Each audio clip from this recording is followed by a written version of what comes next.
عزيزي ثيو، إلى أين تمضي الحياة بي؟ ما الذي يصنعه العقل بنا؟ إنه يفقد الأشياء بهجتها ويقودنا نحو الكآبة. إنني أتعفن مللا لولا ريشتي وألواني هذه. أعيد بها خلق الأشياء من جديد. كل الأشياء تغدو باردة وباهتة بعدما يطأها الزمن. ماذا أصنع؟ أريد أن أبتكر خطوطا وألوانا جديدة غير تلك التي يتعثر بصرنا بها كل يوم. كل الألوان القديمة لها بريق حزين في قلبي. هل هي كذلك في الطبيعة؟ أم أن عيني مريضتان؟ ها أنا أعيد رسمها كما أقدح النار الكامنة فيها. في قلب المأساة ثمة خطوط من البهجة أريد لألواني أن تظهرها.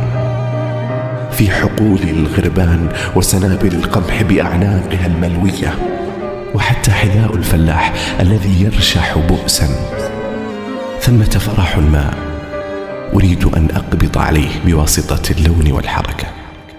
للأشياء القبيحة خصوصية فنية قد لا نجدها في الأشياء الجميلة، وعين الفنان لا تخطئ ذلك.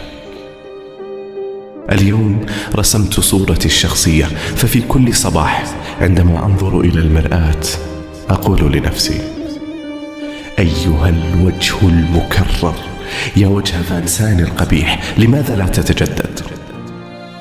أبصق في المرآة وأخرج. واليوم قمت بتشكيل وجهي من جديد، لا كما أرادته الطبيعة بل كما أريده أن يكون. لقد شاخ العالم وكثرت تجاعيده، وبدأ وجه اللوحة يسترخي أكثر. يا إلهي، ماذا باستطاعتي أن أفعل قبل أن يهبط الليل فوق برج الروح؟ الفرشاة، الألوان، وبسرعة أتداركه ضربات مستقيمة وقصيرة، حادة ورشيقة. ألواني واضحة وبدائية، أصفر، أزرق، أحمر. أريد أن أعيد الأشياء إلى عفويتها، كما لو أن العالم قد خرج توا من بيضته الكونية الأولى. ما زلت أذكر، كان الوقت غسقا أو ما بعد الغسق وقبل الفجر. اللون الليلكي يبلل خط الأفق. من رعشة الليلكي. منذ ذلك اليوم عندما كنت في 12 وأنا أحس بأن سعادة ستغمرني، لو أن ثقبا ليلكيا انفتح في صدري ليتدفق البياض.